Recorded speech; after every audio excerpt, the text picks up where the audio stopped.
Welcome to Global Dispatches, a podcast about foreign policy and world affairs. I'm your host, Mark Leon Goldberg, editor of UN Dispatch. And in this show, we discuss topical global issues, have conversations with foreign affairs thought leaders and newsmakers, and give you the context you need to understand the world today. Go to globaldispatchespodcast.com to learn more. And now on with the show.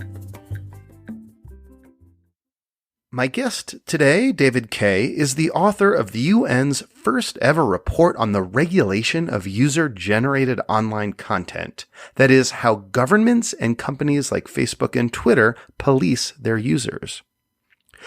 David Kaye is the UN Special Rapporteur for the Freedom of Expression and a law professor at UC Irvine. And in our conversation, he explains how human rights principles can inform debates about how to approach fake news, disinformation, and online extremism, all while maintaining a fidelity to the ideals of free speech.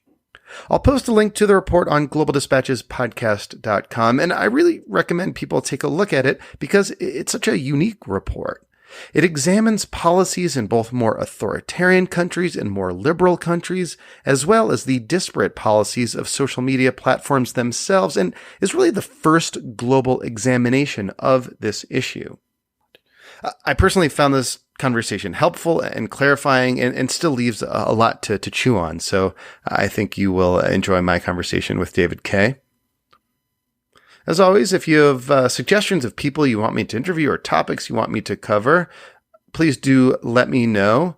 You can always reach me using the contact button on globaldispatchespodcast.com. Oh, and a big thank you to everyone who's becoming a premium subscriber to the podcast.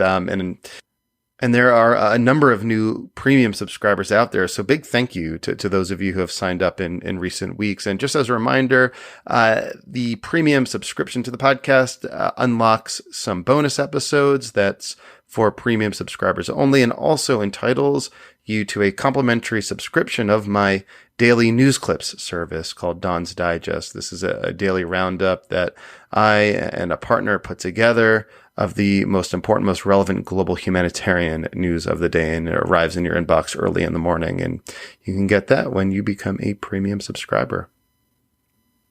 All right, now here is my conversation with UN Special Rapporteur David Kaye. So, this is a topic that, more or less we've been dancing around for several years. So in my work, basically the Human Rights Council asked me to evaluate issues of freedom of expression around the world. And historically, that's focused on, issues of protection of journalists, protection of individuals who are part of vulnerable communities. Over the last several years, it's also involved a heavy dose of, sort of responding to cases in which people have been, essentially criminalized for the work that they do online, for their statements online, for their likes online, and so forth. So for the last several years, we've really been paying attention to the online space. We did a couple of reports over the last few years, one dealing with encryption and anonymity, and how digital security is important to freedom of expression.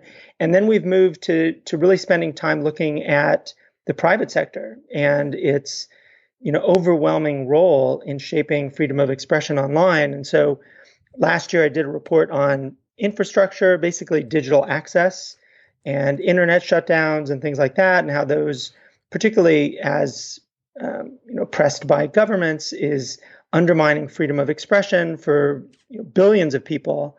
And we decided that for this one, we really needed to focus on the role of social media, search, and others, and how they're shaping basically the public space and how governments are responding to it. So how do you go about putting a report like this together? You call up government, say, hey, I'm from the UN. I want to talk to you about your social media content regulations. Yeah, there's a little bit of that. So what we do is typically, although not all the time, but typically we'll start by basically posting an announcement on the UN page in which we say, this is the topic of the next report, and we issue a call for submissions. We also do a note verbal to governments. Basically, we send all governments through their delegations in Geneva a message saying this is what we'll be doing, and we'd love to learn from you any laws that you have, any policies that you have that implicate this area. And so we kind of start from there, where we get information from governments, we get a lot of information from civil society, and we also do consultations around the world. And for this one, we consulted in person with people in Geneva, in Bangkok. Online, we did consultations with people from the Middle East, from Africa, from South America and Latin America. So, we try to gather as much information as we can so that we can talk about, the lived experience of people online and also get a sense from governments as to how they see these issues. So you cast a pretty wide net, and I take it you also engage directly with the tech giants in Silicon Valley, the Facebooks, the Twitters, and their counterparts around the world. Yeah, absolutely. I mean, right. So there was the kind of the usual targets for us in terms of civil society and governments, and those are critical. But this was a space where we couldn't really do this report if we didn't hear from the companies themselves. So we reached out to actually all the companies, the major companies in the U.S., in Russia, in China, in Japan and Korea. And we set up meetings in Silicon Valley. So we met with people at Facebook, Google, Reddit, Twitter, GitHub, Yahoo, Oath, Microsoft, Wikimedia. We met with a lot of people, really at the senior levels of people working on content policy. And we also, we reached out to others. We didn't hear back from Russian or Chinese companies. We've had some conversations with people at Line in Tokyo, and I think that what's that? Is that a Japanese? They tend to be more of a messaging service than anything else, but they're very, very big in Asia. And over time we'll try to reach out to others. But we had really good meetings with all of the companies as we were preparing this report. So what did you find? What's your big takeaway from kind of your global overview of online user generated content regulation? Yeah. So, I mean, I in the report, I separated out into two different areas. So one is our findings about states, and then two is our findings about companies. And, on states, it's pretty clear that we could divide that up even into two different sections, right? On the one hand, you've got authoritarian governments that are involved in, deeply repressing online speech. I want to put those to the side because those kinds of actors are very clearly interfering with freedom of expression, and they're doing so in ways that are clear under human rights law, which, like what? Give an example of just like a clear violator of human rights law, free speech norms. Yeah, I mean, a very, very straightforward one would be the example of Ahmed Mansour, who is an activist in the United Arab Emirates, who has been basically prosecuted and sentenced to a pretty lengthy prison term. I forget what it is exactly, for his activity on Facebook and Twitter.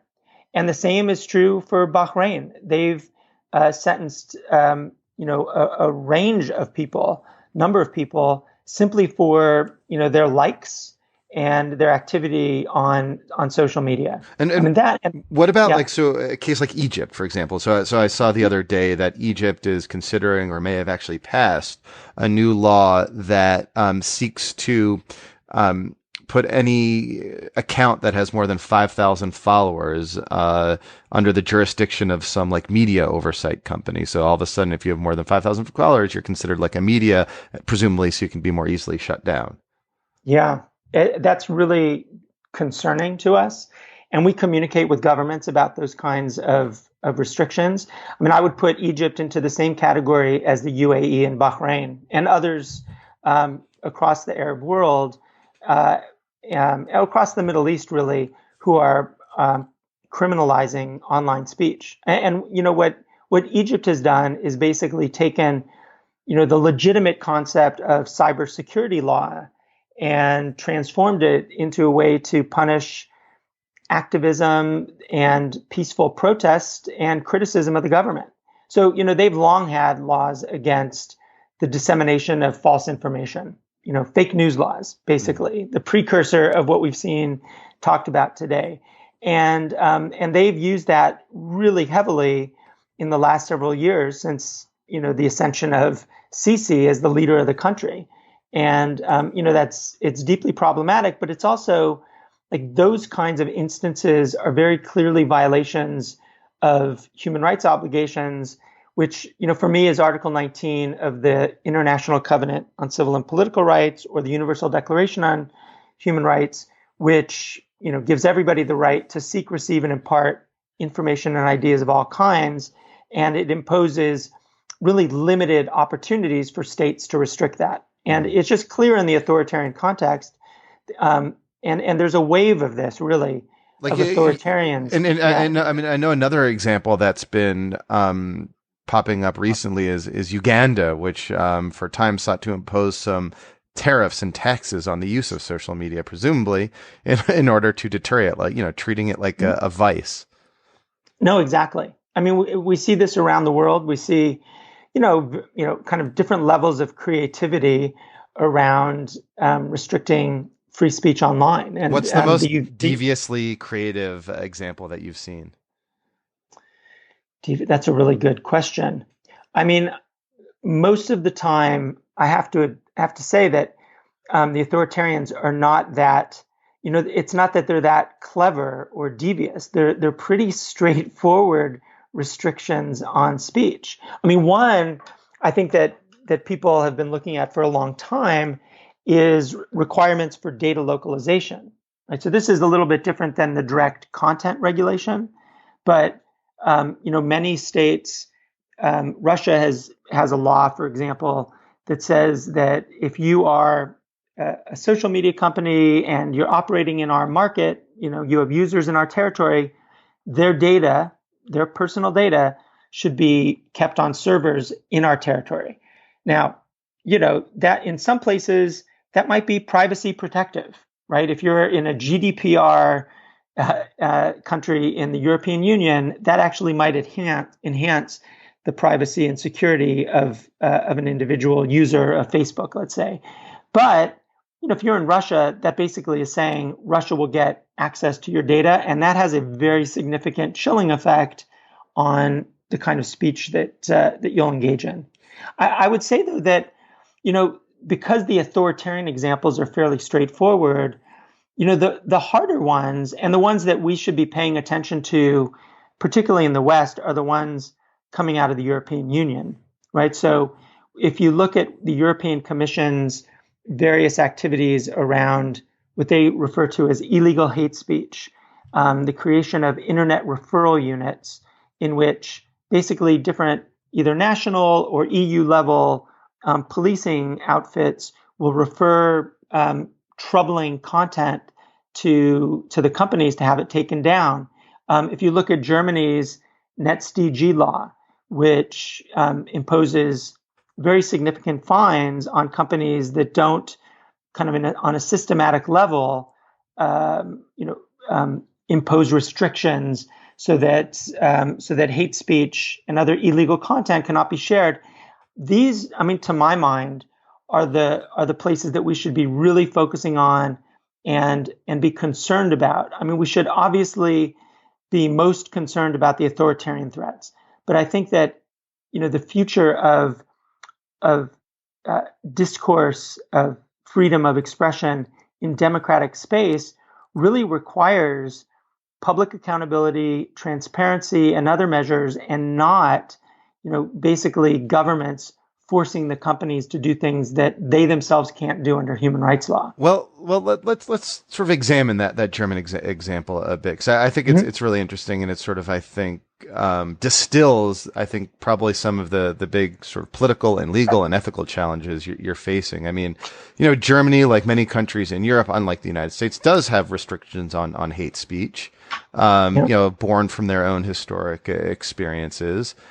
So why should they not be able to impose those restrictions on online platforms? And I should say, just as an aside, I haven't done this, but I know that like a number of journalists for a while after the German law was passed, a number of journalists on Twitter would figure out a way to like get their, particularly journalists with Jewish last names, would figure out how to get their Germany to be their location, so that they would like get a lot fewer Nazis pop up in their feed and like hurl anti-Semitic tweets at them, because like Twitter would be more judicious in taking those accounts down. Right. So I mean, that was just like a way to make their online experience more pleasant, to get rid of the Nazis in their feed. So why not let Germany do that? Like, why is that chilling?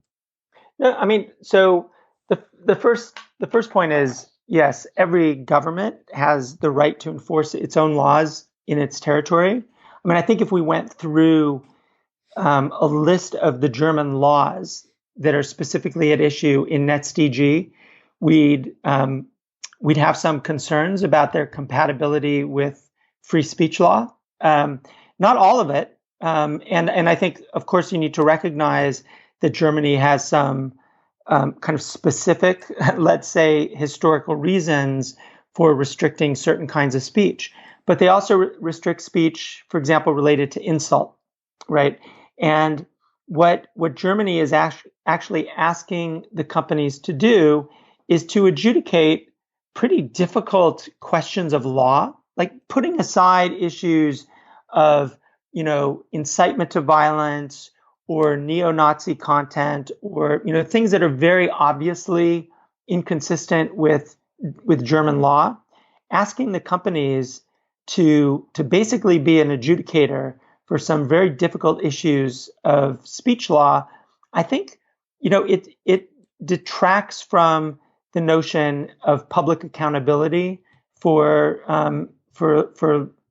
legal rules. They're essentially outsourcing to the companies quite a bit of the regulation of their public space.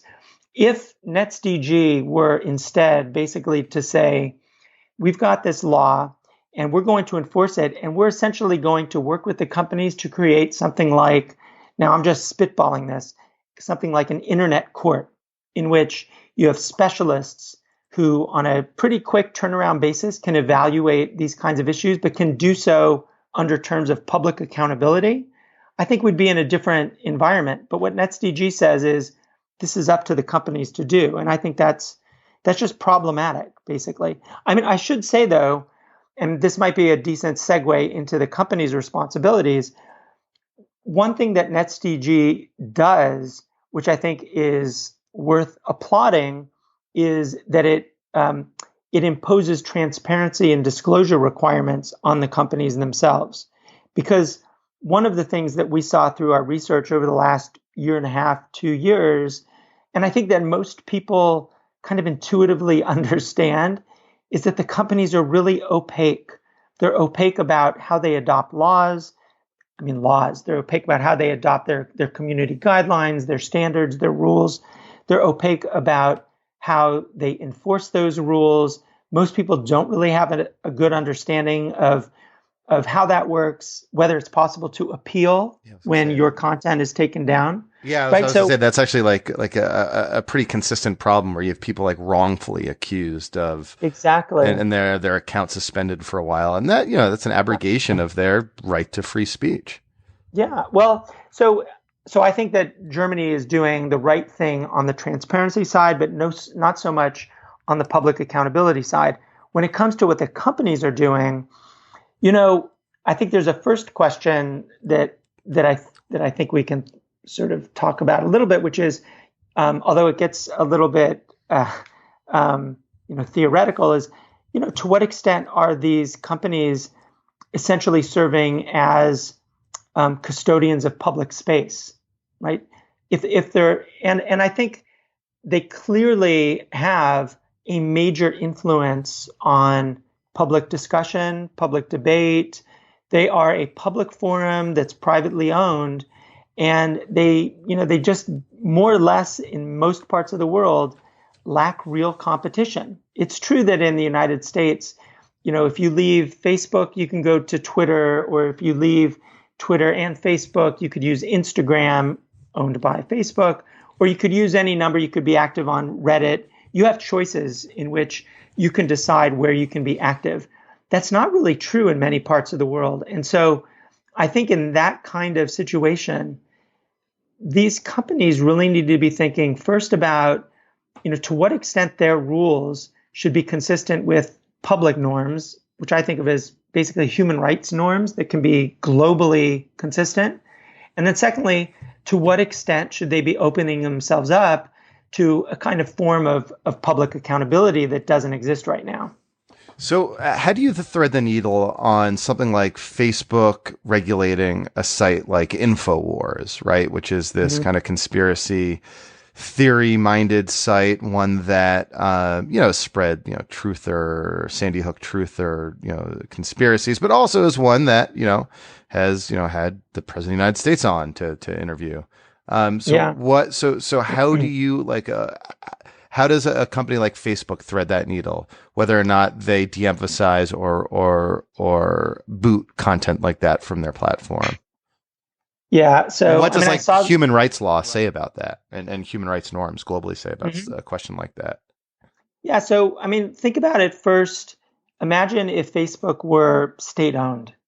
That might be one way to get into the human rights law kind of issue. And if you think of it that way, you think, okay, well, the human rights norms there's two sets of norms, right? In effect, one, individuals have the right to share any information of all kinds. It doesn't say, you can't, or human rights law doesn't say you can't share false information. You can share information and ideas of all kinds.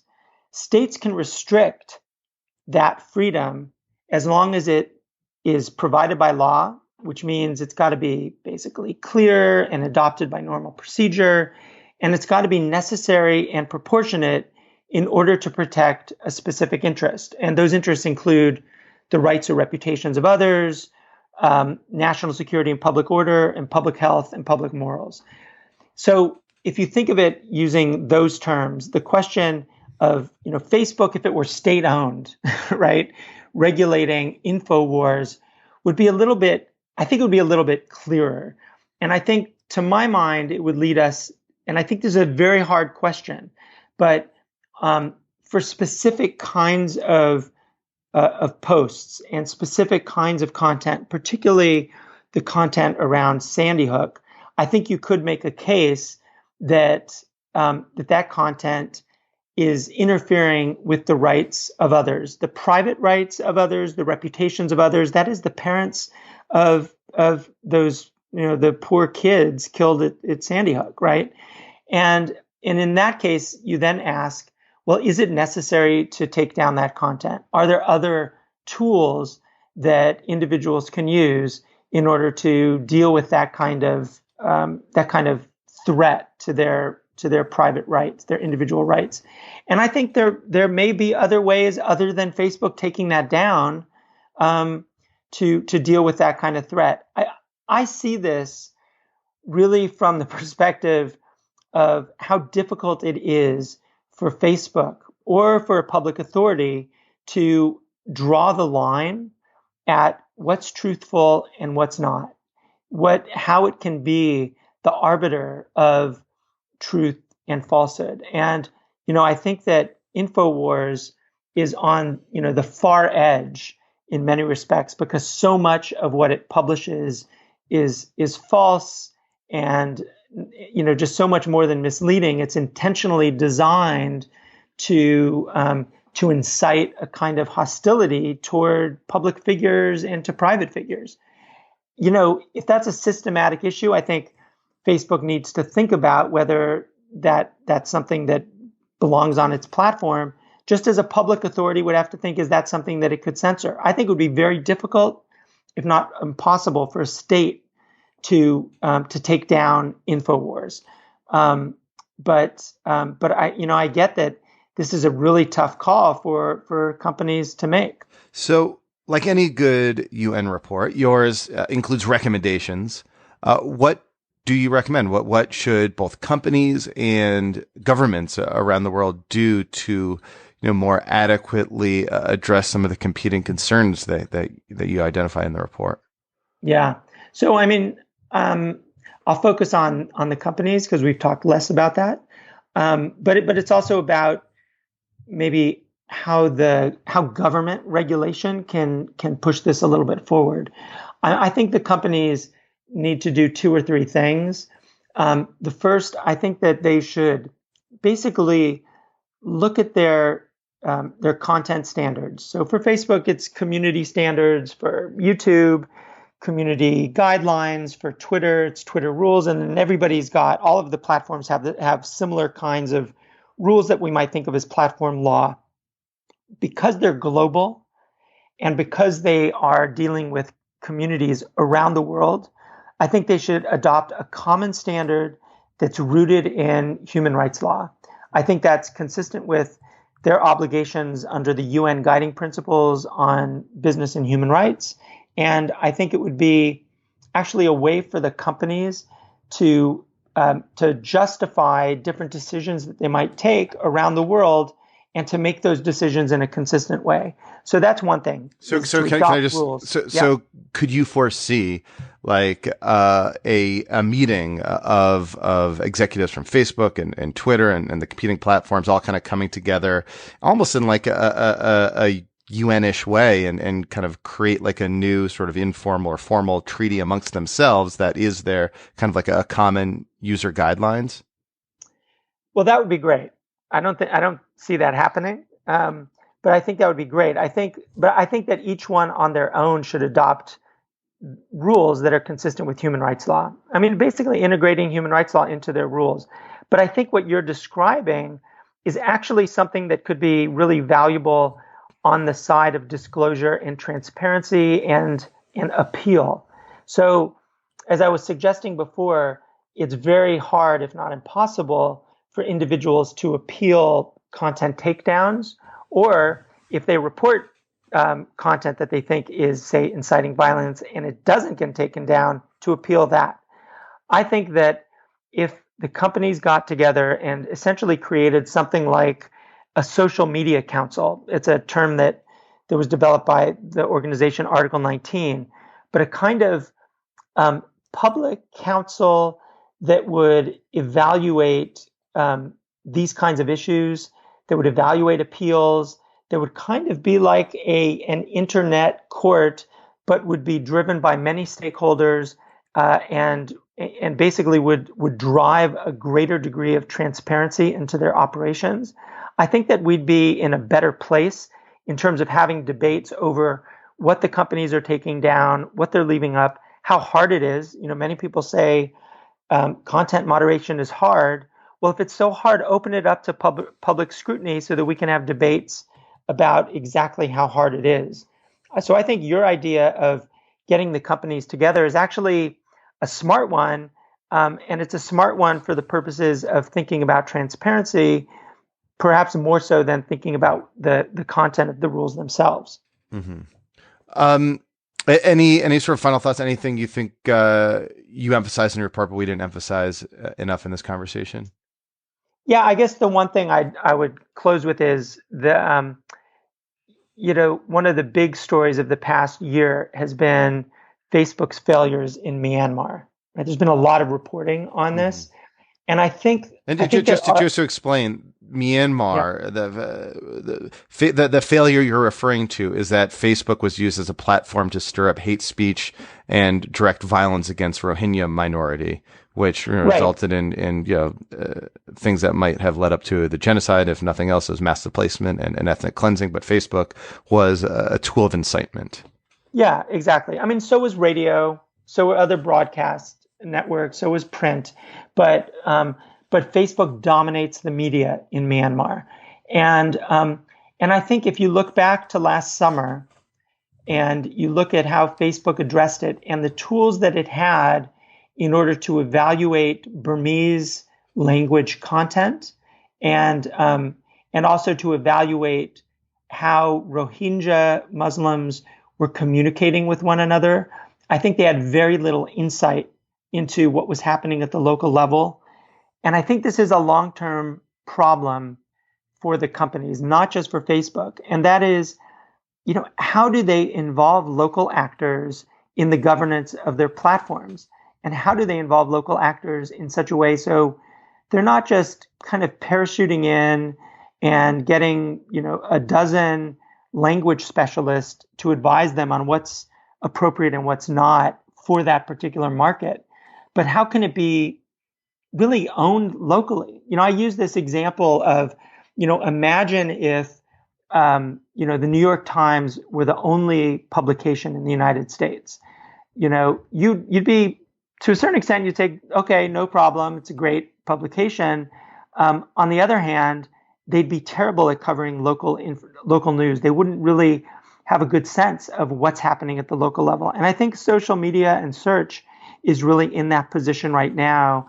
And I think we all need to be thinking carefully about how, local ownership, local stakeholders can be involved in basically governing the platforms, but governing in such a way that doesn't lead to, state interference. It's a very complicated area, but I think it's one that the companies and users and activists really need to be thinking through carefully as a matter of urgency over the coming months and years.